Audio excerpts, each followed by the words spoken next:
agora com Insights do Mercado, com Rita Mundim.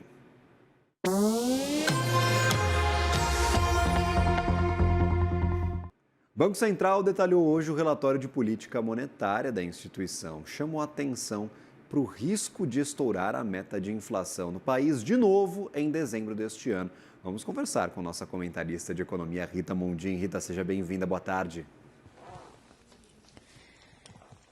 Boa tarde, Gabriel. Nada de novo, né? Assim como a ata da última reunião do Copom, no relatório, né, de política monetária, o Banco Central não fez mudanças. As mudanças que fez foi para pior, né, na questão do crescimento da economia, já projetando uma desaceleração da atividade econômica, o que nesse momento vai fazer bem para a inflação, se a gente quiser alcançar, como o próprio Banco Central está apontando, uma inflação de 3,4%, que só vai acontecer no primeiro trimestre de 2027. Justamente, um ponto bastante importante desta ata não, eu estou confundindo os dois documentos, como eles são bastante similares, né, Rita? E esses comentários dos diretores depois, Exato. Não sei se você acompanhava aqui a nossa programação há pouco tempo atrás, mas os próprios diretores falando em economia desacelerando, expectativa de desaquecimento para esse segundo semestre e até hiato do produto caindo a partir do ano que vem. São os efeitos dessa política monetária, né? Juro em 15%, não é muita gente que aguenta. Pois é, mas tem um problema muito sério, que nós estamos num ano pré-eleitoral. Então, o Banco Central age num sentido e o governo age no outro. Então, um governo mais populista, ele quer consumo, ele quer criar empregos, indo na contramão na contramão da ajuda ao Banco Central. Então, o Banco Central fica muito sozinho e é por isso que os juros estão aonde estão e vão continuar nesses patamares por um período prolongado. Eu costumo fazer uma analogia, é como se o Banco Central pisasse no freio, e esse freio dói, né? Esse freio é um juro muito alto, e a gente não pode esquecer que, além do custo da taxa Selic, nós estamos com o IOF nas alturas. O IOF aumentou. A gente viu isso na arrecadação da Receita Federal. O que segurou a arrecadação da Receita em agosto? Foi o crescimento da arrecadação com o IOF, que subiu 2,5 bilhões, um crescimento aí de mais de 35%. E esse crescimento se deu em cima das operações de crédito e nas remessas de recursos nossos, brasileiros, para o exterior, porque o IOF aumentou demais. Então, é um custo muito alto que nós estamos pagando pelo populismo. Não existe uma convergência na política do governo e na política monetária. Pelo contrário, uma anda para um lado, a outra anda para o outro. E o temor, né, é que esse ano pré-eleitoral e o ano que vem, como é um ano eleitoral, a gente não está vendo muito espaço para que o Banco Central tenha esse sucesso, né? Ou um sucesso mais rápido. O que a gente está sentindo, e o Banco Central chama atenção, é para o hiato do produto, né? O que é o hiato do produto? É uma economia crescendo acima do potencial dela. Então, nós poderíamos estar crescendo, ou teríamos que estar crescendo, para o mercado, 1 ponto percentual abaixo, né? O Banco Central estima que esse hiato, ele mudou a projeção desse crescimento, de quanto o hiato está acima, né? Era de 0,5, ele passou para 0,8. Então, a diminuição desse hiato do produto, ela está sendo mais lenta do que deveria ser. E para o mercado, a projeção ainda é, né, pior do que a do Banco Central. Então, se você tem uma economia crescendo além da sua capacidade, isso gera pressão inflacionária. E o Banco Central enxerga, de novo, eu vou repetir, no mercado de trabalho, esse fator mais contundente, né, nessa abertura do hiato do produto. Então, a gente tem que ter essa consciência de que nós não temos política fiscal. E outra coisa, a política fiscal, para gerar esses empregos, para poder gerar consumo, a política fiscal, o que o governo faz? Gasta além do que arrecada. Apesar do aumento de arrecadação, o governo está gastando muito mais do que arrecada. E ao gastar mais do que arrecada, ele aumenta a dívida. Então, você tem o governo agindo principalmente de duas maneiras: aumentando o endividamento, indo contra o sentido do Banco Central de uma política monetária restritiva para desacelerar a economia, e o governo criando bolsa isso, bolsa aquilo, gás do Brasil, e injetando dinheiro nas famílias e estimulando o crédito do trabalhador, crédito para motorista de aplicativo, crédito para a reforma da casa própria. Então, fazendo um apelo ao crédito em um momento proibitivo, dado o nível das taxas de juros e dada a necessidade de trazer a inflação para o centro da meta, porque a inflação afeta a todos nós. A inflação tira o poder aquisitivo de toda a população. Então, a sociedade brasileira está pagando com sangue juros, porque o carregamento dessa dívida que só aumenta, ele tem que ser pago. Nós estamos pagando, em taxa anualizada, 950 bilhões de juros por ano. A dívida está chegando próxima de 80% na relação dívida-PIB, aumentando o risco Brasil, o que também faz com que a taxa não caia. Então, é isso aí que nós temos que atacar, ao invés de ficarmos aí nessa cortina de fumaça que foi feita. O tarifaço, ele é sério. O canal diplomático já deveria ter sido aberto há muito mais tempo para resolver, por exemplo, principalmente o problema do agro. Aí eu estou falando do café, de madeira, de frutas, etc. Então, assim, criou-se uma cortina de fumaça e esquecemos os nossos problemas estruturais. Então, vamos olhar para aquilo que o governo não está entregando e para aquilo que o governo está agindo, atrapalhando a capacidade da sociedade conviver com um juro menor e com uma inflação menor. Agora, curiosidade, Rita, nesta publicação do relatório, o Banco Central pela primeira vez nos apresenta a estimativa de crescimento para o ano que vem.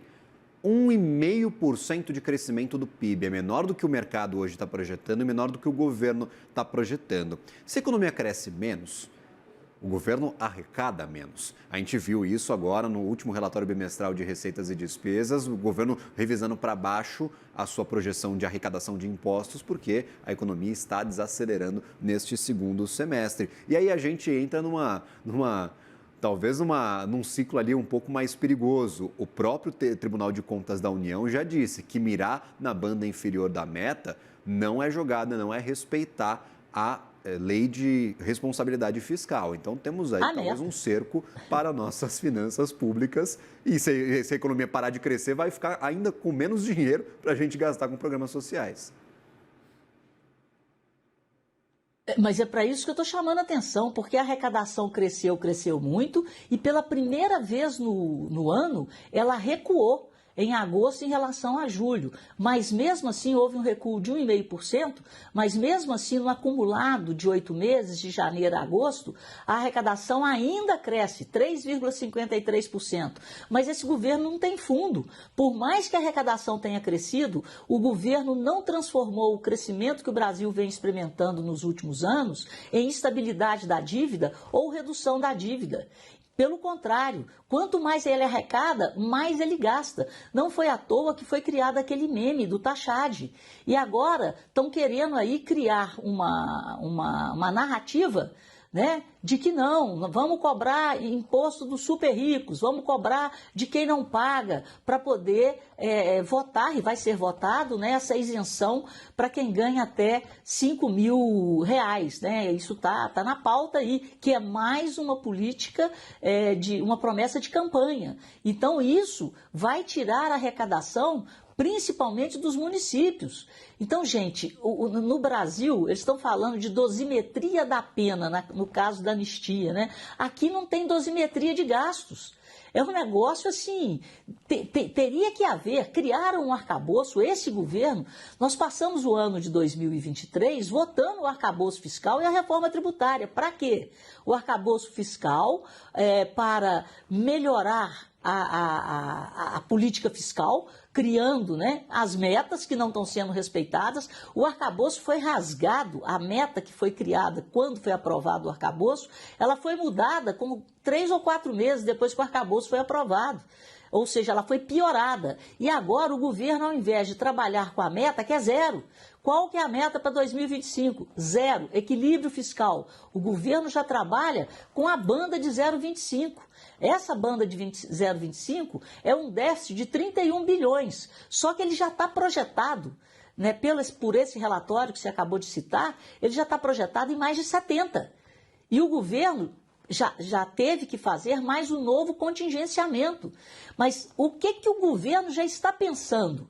Em criar novos impostos. Então, ele não pensa em ajustar receita com despesa. Ele pensa em arrumar de onde ele vai tirar para poder tapar o buraco. E enquanto ele não tapa esse buraco, a dívida cresce, o financiamento, o pagamento dessa dívida, os juros dessa dívida explodem e nós estamos ficando cada vez mais pobres. Eu quero fazer uma comparação. Quando o Brasil viveu a pior crise econômica da nossa história, que foi em 2000 e Dilma, 2015, 2016, e foi uma bagunça nas contas públicas, né? Pedalou, não pedalou, aquela coisa toda, a taxa real de juros chegou a 7,5%. E olha que hoje nós estamos com uma taxa de 10%. Ou seja, sob o ponto de vista estrutural, o Brasil está pior hoje do que estava quando viveu a sua pior crise econômica. Então, eu estou fazendo aqui esse alerta, essa luz amarela que vai virar vermelha. Nós estamos pensando em eleição e nós não estamos pensando em um país. Nós temos que estruturar um país para o crescimento sustentável. E você estava falando aí que o próprio relatório de política monetária já trouxe, né, um crescimento de 1,5%. A projeção, né, do relatório é de que haja uma queda significativa na indústria. O agro deve crescer até um pouquinho mais, de 8% vai pular para 9% da última projeção. Os serviços devem ficar em 1,8%, mas a indústria cai de 1,9% para 1%. Então, há uma retração significativa na indústria. Então, é um país que não tem planejamento. O planejamento é a próxima eleição. E enquanto se planeja o projeto de poder, nós esquecemos as políticas de Estado e aquilo que é necessário para o bem de toda uma sociedade. E para o bem de toda uma sociedade é necessário um país equilibrado, equilíbrio nas contas públicas. É o que o Milei está tentando fazer na Argentina. É o que o Milei está apregoando, né? Um Estado menor, um Estado mais eficiente, um Estado que gasta menos e que usa o dinheiro para investimento e não para populismo, para políticas de distribuição de renda. Eu não estou defendendo aqui que as pessoas pobres não têm que ser assistidas. Sim, elas têm que ser assistidas. Mas o nível de assistencialismo no Brasil, ele ultrapassa qualquer senso crítico, qualquer senso comum. Né? Nós já estamos com mais de 56 milhões de brasileiros recebendo alguma forma de auxílio para uma população de 212 milhões de pessoas e para uma população economicamente ativa de 106 milhões de brasileiros. Então, quem trabalha, quem paga imposto, não está dando conta de carregar esse assistencialismo. Então, é preciso que o governo insira essas pessoas no mercado de trabalho e não crie essa política de dependência do Estado, porque se nós formos fazer a conta certa, quem carrega o Estado são os pagadores de impostos. E o governo trabalha no sentido de tirar cada vez mais de quem produz e aumentar o número de dependentes. Essa equação não fecha. O governo trabalha no sentido de estimular a sobrevivência à custa de programas sociais. Não é por aí. E cria programa para educação, programa para o gás, programa para isso. E nós que trabalhamos e somos os pagadores de impostos, temos que pagar cada vez mais. Quanto mais a gente paga, menor é a nossa capacidade de consumir e de investir.